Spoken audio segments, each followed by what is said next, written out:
Today we'll start from types of nanomaterial. Nanomaterials are three types basically, depending on how you actually restrict. Let us see the bulk. Bulk is three-dimensional object, right? Three dimensions are there: length, breadth, and also height. If you restrict the growth of the bulk in one dimension, let us say, cut in one dimension, only you have two dimensions. So two-dimensional, if it is there, that is called something else. You can also restrict in another dimension, it will become another.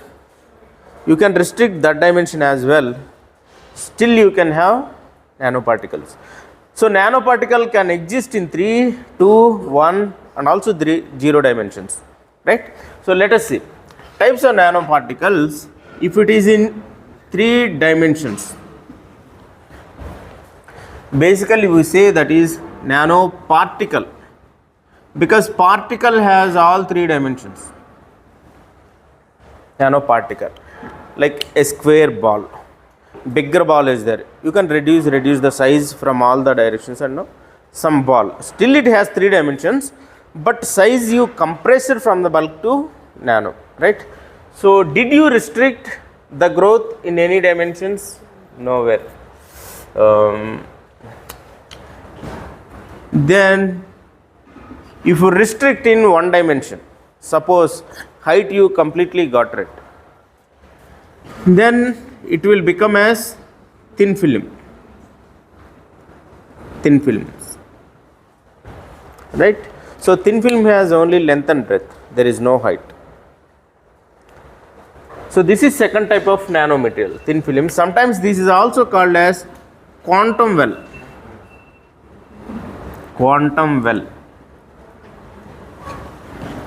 Thin film or else quantum well. So from 2D to 3D become due to the confinement.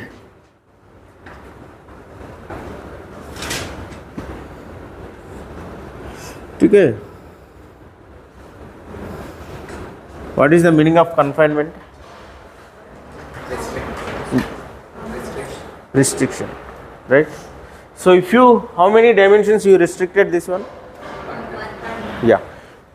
If you have one dimensional confinement, you get two dimensional nanomaterial such as thin film or quantum well. If you have two dimensional confinement, which means height is not there, okay, width is also not there, only length you have. Therefore you got a rod kind of thing, right? So let us call that as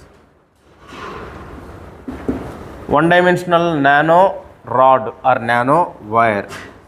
You will get nano wire or sometimes nano rods, okay? Nano tube.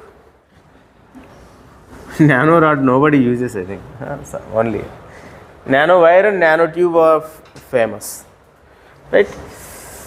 Then if you have 3-dimensional confinement, your nanoparticle will be in what dimension? 0-dimensional nanoparticle. Then you say it is quantum dot. Why it is dot? Because it is confined in all the directions. It is like you are pressing from all possible directions. Then what becomes? There is only a dot. You press it here, this, no, only one dot remains. That too in smaller length scale. So it is called quantum dot, right? Here confinement is there? No confinement. So confinement is in 0 dimensions. Don't get confused, no, for the confinement and also the type. It is reverse.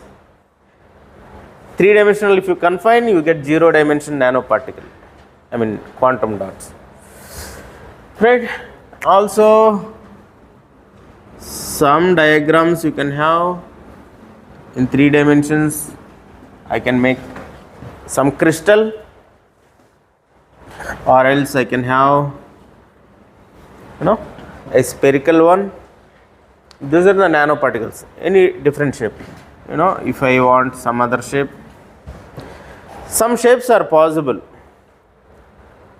as nanoparticles. The shape also has its own dependence, okay, and it will influence the properties. Then thin film, something like that. Basically, if substrate is there, on the substrate you have film coated on that. Okay. Then nanowire, you can have a wire like this, optical fibers, carbon nanotubes, examples for the nanowire. Then quantum dot, how to,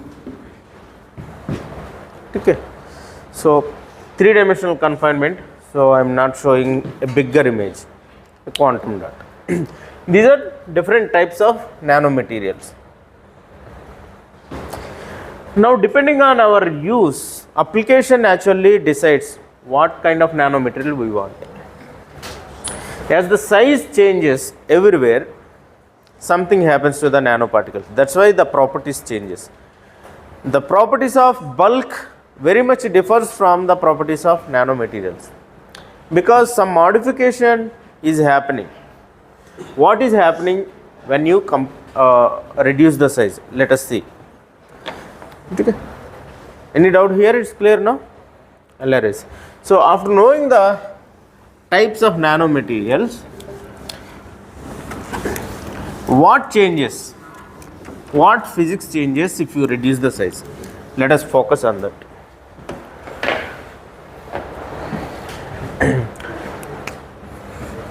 So what is the significance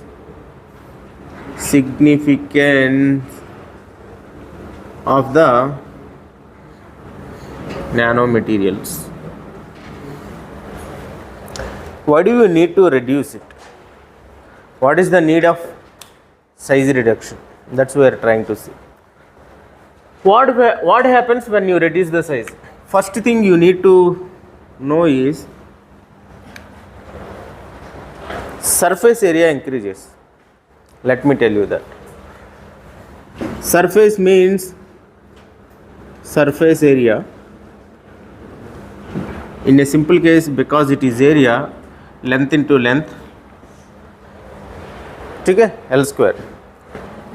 And volume is, again for simple case, it is L cube, right? So let me call it as S and this as V, volume V. Now S by V, what happens to S by V? L square by L cube, nothing but 1 by L. So your surface is basically, surface area is inversely proportional to the length, right? So when compared to the volume atoms, as you reduce the size, your surface area increases. They are inversely proportional. Do you see that? Which means the number of atoms available on the surface are more compared to the number of atoms available in the bulk, in the volume. But for the bulk material, you have huge number of atoms in the bulk, entire volume. Take elephant. Elephant is so big, the volume is so big compared to its surface area. Surface is also there, but volume is even bigger. So due to its bulky nature of elephant, the surface atoms are less compared to the bulk atoms. But when you reduce the elephant, some insect you take, butterfly for example. So butterfly has huge surface compared to the volume. The surface atoms are more. When you reduce the size, you are actually increasing the surface atoms. Okay? That is the one modification happens. What happens if you have more number of surface atoms? So the first thing, the significance of nanoparticle is you have surface to volume ratio is more. That is the point number one. Okay? surface to volume, you will call that only. Surface to volume ratio is increases, which means this should reflect while you write in the examination. That's why I am writing important surface to us, which means surface atoms or ions increases when you reduce the size. When the surface atoms increases, it will bring some of the effects. Let us see what effects it can bring.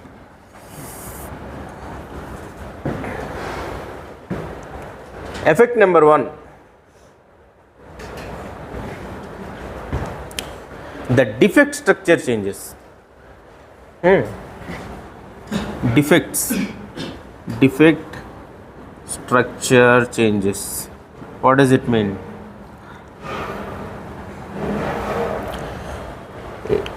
In a bulky building, here and there some defects will be there. No material in the world is perfect, just like humans. We have all, some or other defects we have. Similarly, the bulky nature of the material, if you see any material that has some defects, like though you say that atoms are regularly arranged, that's what you studied in crystal structure, right?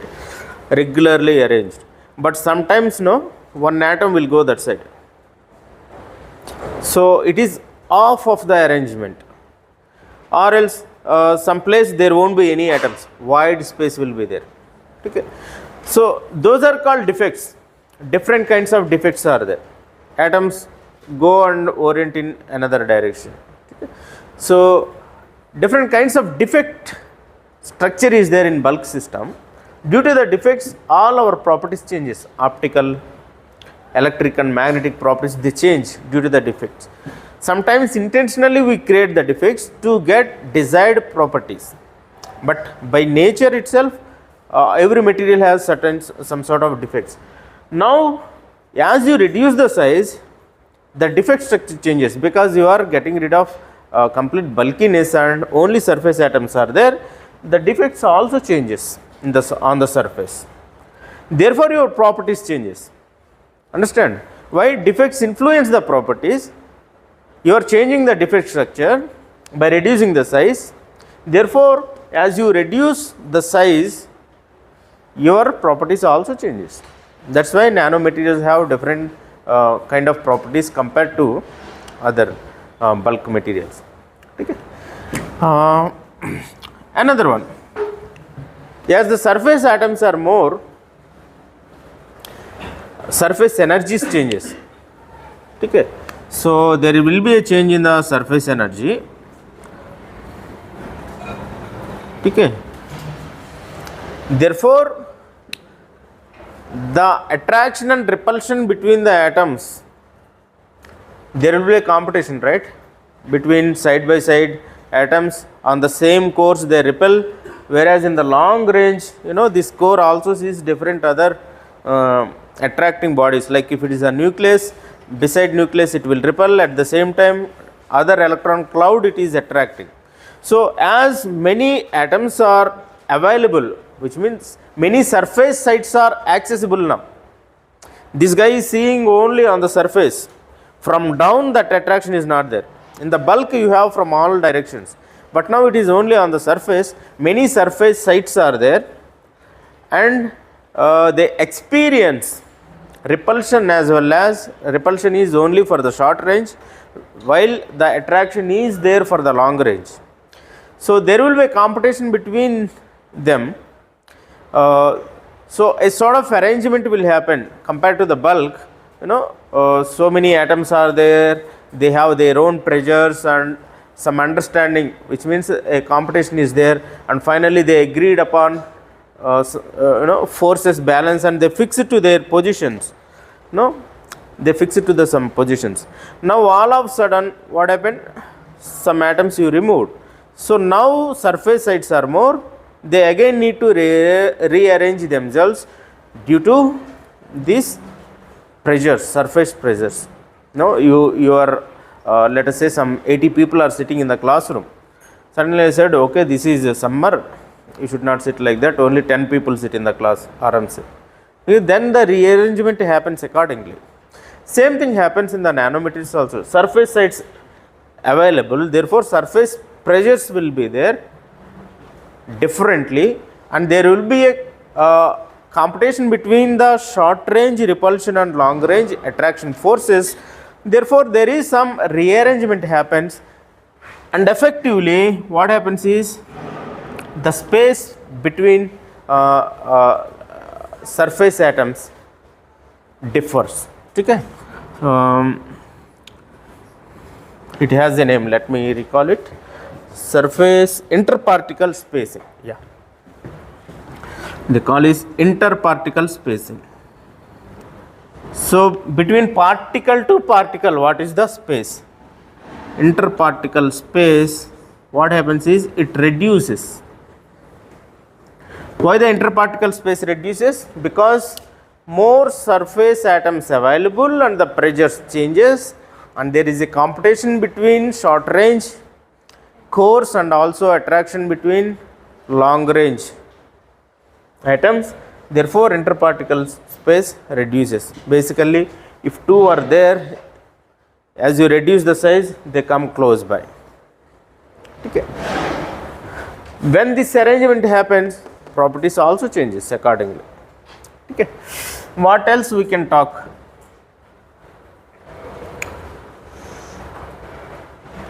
What else can happen? Let me recall. Reactivity. Point number 3. Reactivity changes. It becomes more reactive. You know, when I am bulky, I cannot run fast. If I lose some weight, I become even more active. Simple is surface atoms are more. You know, actually physics is there everywhere. Yeah, that's why they tend to be active. Same thing, the reactivity of nanoparticle is higher compared to the bulk. Therefore, your properties again changes. Okay, reactivity is more for the nanoparticles. After that, geometry. Geometry also changes. When the space changes, automatically geometry changes, no? So some of these modifications, let us remember. Then due to these modifications, what happens we are discussing. But focus here, what is the significance of nanoparticles, or else what physical changes happens, physical and chemical changes happens due to the size reduction. First thing is increase in the surface to volume ratio. That's the primary thing. Due to that, the defect structure changes, interparticle spacing reduces, your geometry changes, and also reactivity all enhances. Due to all these parameters, your optical, electrical, magnetic, all the properties changes as you reduce the size. Okay. Now the effects, let me discuss about the effects. Due to that, what effects? Effect number 1, if it is the bulk material, you have density. Let us take density, dielectric constant, resistivity, density let me call as D, resistivity, all these properties, no, they are averages. They will average out because different crystallites are there in different orientations. So if you want to talk about dielectric constant, it is macroscopic, no? You remember we tried to relate this macroscopic quantity with the microscopic polarizability. Why did we do that? Because it is bulk nature. Whenever you talk about dielectric constant, it is coming from all possible dipoles in the material. It is average quantity. Similarly, the density or resistivity, whatever you are talking macroscopically, they are being averaged out in the bulk. But in the nanomaterials, that problem is not there because you are reducing the atoms. Okay. As the size reduces, they won't actually average out. They won't. Therefore, some of the properties changes. Property number 1 is the physical properties. Point number 1. Physical properties, if you see,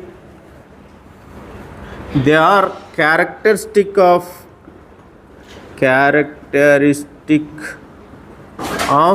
critical lengths, which means some of the physical properties changes. Then we will discuss about optical and as well as electrical. First thing, what changes are coming, or else sometimes they will ask, what are the advantages of nanoparticles over the bulk? That is how usually they will ask for 4 marks.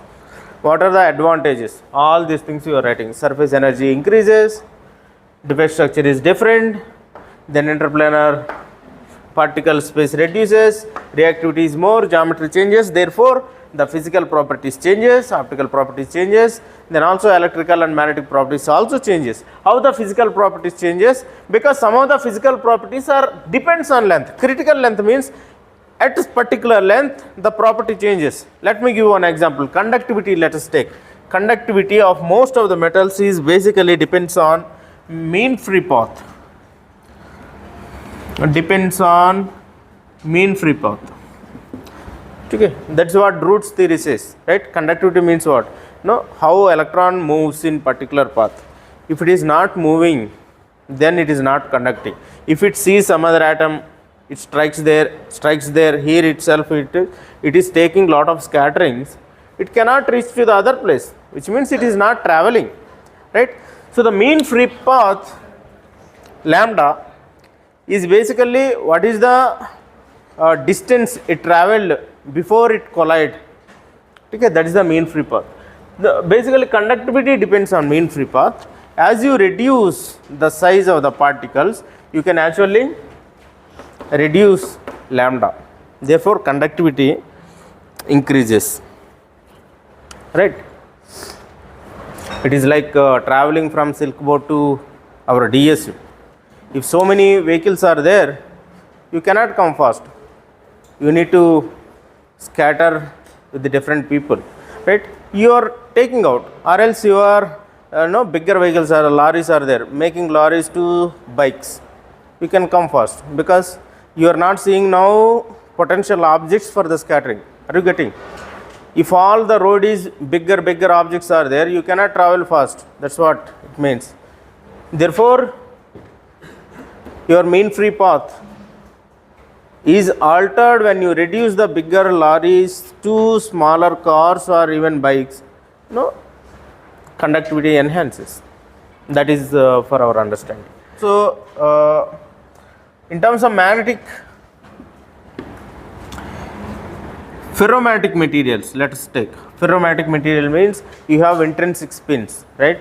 Ferromagnetic material below certain length scale, below some nanometers,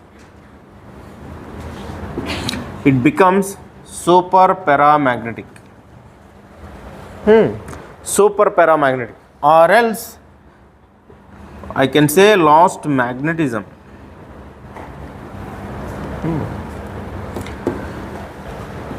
So a magnetic material becomes non-magnetic.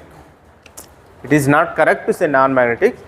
Rather it becomes super paramagnetic, which means ferromagnetic means even if you remove the magnetic field there is magnetization, but paramagnetism you don't have that. There is no interactions between them, you remember, but no, it become suddenly from ferromagnetic to super paramagnetic. Super para means it is paramagnetic but in the super level. So basically you lost the magnetism simply by reducing the size. You haven't done anything else. Okay, conductivity change. Also melting point I need to talk. What happens to the melting point? Melting point reduces.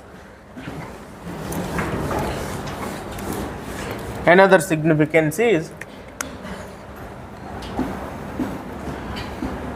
melting point reduces. Take the gold.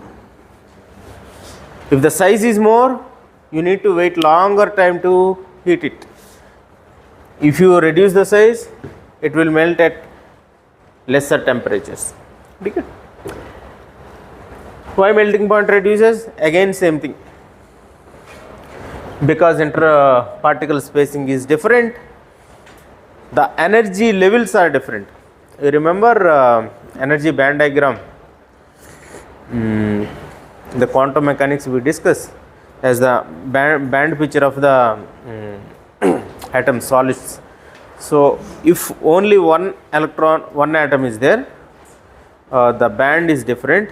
If nearby atoms are there, the energy levels, they become discrete,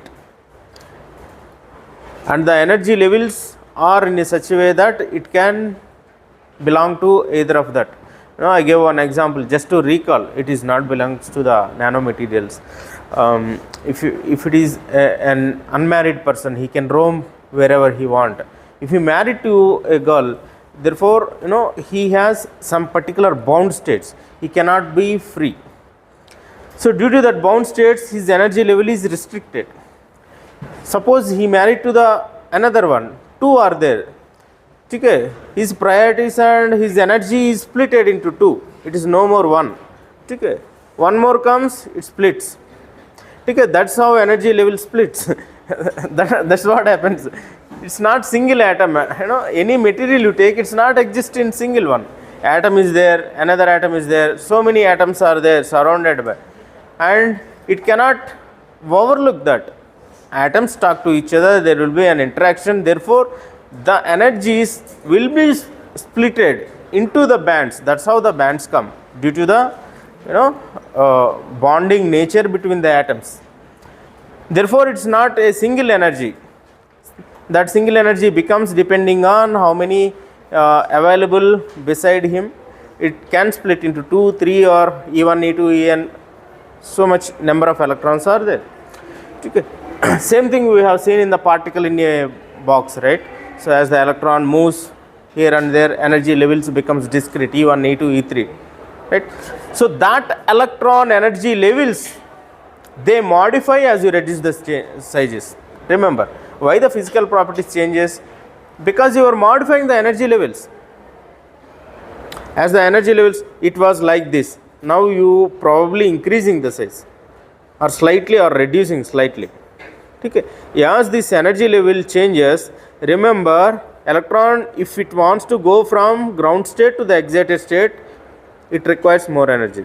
How it will go? E is equal to h nu, right? E is equal to h nu. Nu is the wavelength of light being observed. So if the electron goes to excited state, if it is coming from there to down, what happens? It will emit photon. It will emit a photon, right? So for the laser to emit, you need to have the spontaneous stimulated emission. That is different thing, right? Remember, after the melting point, our next point is optical properties. Optical properties changes. Here you need to know this. How the optical properties changes? Yesterday we have seen gold. Gold itself has different colors as size changes. Remember, why should you have different colors? Gold is metallic. From the metallic, it suddenly becomes non-metal kind of. No, it is still metal by nature, but by color it is not. Which means metallic shiny. That shiny thing is lost. So yellow will come, red, violet, all sort of colors will come. Why different colors are coming? That's what I am trying to explain. Why colors are coming? Because if it is a fixed energy level, as the electron goes from excited state to the ground state, a particular wavelength only it releases. Now you are reducing size, therefore you are altering your energy band gap. Now frequency change. You see the frequency change. You reduce further size, further change in the bands, therefore again h nu changes. H is constant, frequency changes again. What is color? Color is nothing but what frequency you absorbed. That's all, right? So as the frequency changes, color changes for the gold. Okay, so everything is related to again the surface modifications. So these are some of the effects, advantage of nanoparticles, why different properties changes as you reduce the size means these are some of the effects. Let me summarize. All the properties will be averaged out in the bulk, but in the nanoparticle the problem is not there. Some of the physical properties changes. What are those physical properties? They are characteristics of length. In terms of magnetic properties, what we seen is suddenly it becomes ferromagnetic to the superparamagnetic below certain length scales, and the conductivity also changes, the melting point reduces, and optical properties also modified due to the reduction in the size. For example, gold, it lost its shiny nature as you reduce the size, and different colors appears at different length scales. I am not giving what color at what length scale. In the notebook I will give you that, you have to mention that. Right, this is about the significance of nanoparticles. Preparation of nanomaterials. How do we prepare nanomaterials? 10 marks question comes here only. So far only 4 marks questions. Nothing comes for 10 marks. Whatever I discuss, I spent a lot of time on non-academic, whatever, non-examination based. For examination anyway you study, right? So 10 marks. Preparation of nanomaterials. 2 approaches are there. Top down, approach number 1. Approach number 2 is bottom up. Simple. So what are the 2 different types you can prepare nanoparticle? It can be 3D nano, 2D nano, 1D nano or 0 nano. Whatever it is, whatever the type you want to prepare, 2 approaches are there, bottom up and top down. Bottom up, as the name says, top down, you need to start from top, bulk.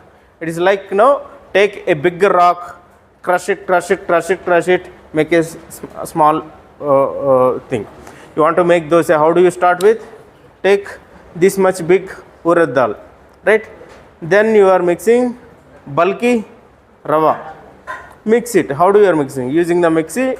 Then a fine nanoparticles you are getting for making those. Same thing, right? You want to prepare a material like AB2, let us say. Take A and also B, because 2 B's are there, 2 B's I am taking. These are in the bulk form, probably in the micrometer range. You take top, you should come down. So then you mix it, or else you grind it, or else you crush it. How? Some physical methods. Put it in the mortar and pestle, do it like the olden days, how they make chutneys, right, at home. Or else you can use the mixers in the modern times. Mix or grind or crush, then A will become smaller in size, B will become smaller in size. Okay, still not sufficient. You need to make it to nano. Okay, mix for more time. It is now finally in the nanometer range. In order to have the fine mixing, you will be adding some solvent. It can be either water. We will add water in while we mix it, right? So it can be water or sometimes alcohol. They will add in order to have a fine mixing between them. This is the top down approach. Simple. Bottom up is opposite to that. Okay. You take 2 atoms, atom number 1, atom number 2. Atom is size of the atom is in the nanometer or more than that. Okay. So now you want to make AB2. Take 2 B's, 2 atoms or 2 molecules or 2 ions you are taking, bottom, then you want to have B2. So you again combine them or else form a bond between them, some sort of bond by putting in some chemicals, because A, B they should not isolate. No, you want AB2. You have to make a bonding. How can you do it? You put, some chemical bonding will happen. Then you heat it. Finally, you will get AB2.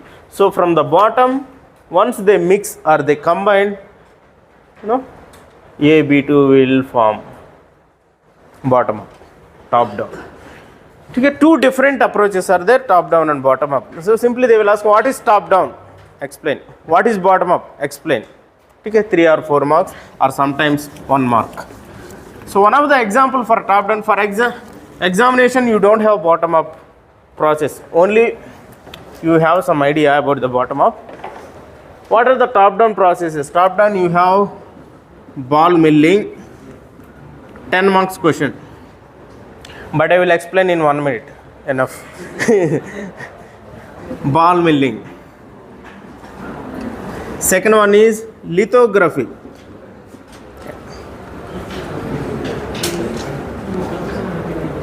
Two essay questions in nanomaterials, only this. Explain the process of preparation of nanomaterials using the top-down approach. Either they will ask ball milling or else lithography. Anyone can come for 10 marks. Such an easy thing you will actually answer. Everybody should answer. So they will ask define top-down. Explain ball milling. 10 marks. This also they will ask row. Okay. So what is ball milling? As you know, ball milling is top-down. Therefore, you take 2 or 3 different materials in the bulk size, put them in a jar. You know it, making chutney only, nothing else. That's why I am not. Put that powders in a jar. These are powders in a jar. But how do you mix it? You have the blades in the mixie, but you will not use the blades here. Remember, only difference is you need to use balls. That is important. So put some balls along with the powder. Powder plus balls are there here. Powder is small dots and balls are there. Okay. In a jar you take, put the powders, 2-3 powders and balls. Some ball bearings are there, no? So balls are made up of either steel or zirconia or else tungsten carbide. Out of everything, tungsten carbide is strong and tough. Steel is a combination of iron. Therefore, it might contaminate your powder sometimes. So, better don't use steel, but it is cheaper. So, people use steel only. Zirconia is also cheaper compared to tungsten, but tungsten is preferable. Okay. So, put those balls. Then what you have to do? Such a jar you keep in some machine, then you grind it. So, the machine will be rotating. As the machine rotates, inside the balls are rotating in planetary motion. What is planetary motion? This ball travels like this inside the jar. So ball is rotating like this and also it is rotating like this. Some 10 balls are there, let us say. 10 balls, they are moving like this. So while they are moving like this, they are hitting the powder and it is crushing, right? So therefore, the size is being reduced. Due to this planetary motion, it is going, hitting the wall, coming back. It is going, hitting the wall. So as it hits, it takes some powder, hits. So powder is being crushed due to the planetary motion. Therefore, this is also called planetary ball milling. Okay, planetary ball milling. Due to the planetary motion, the size comes from micrometer to nanometer. Again, for smooth grinding, what you will add? Either you will add water or else alcohol or some other solvent if you want, to keep it in the wet environment. That is the ball milling process. What kind of materials we can prepare? Some magnetic materials or some ceramics, okay, oxides. Such kind of materials we can prepare using the ball milling technique. Done. 10 marks. Okay. Neat diagram you have to write and explain ball milling process, planetary motion, what are the balls you are using. Okay, what is the disadvantage and what kind of materials you are preparing.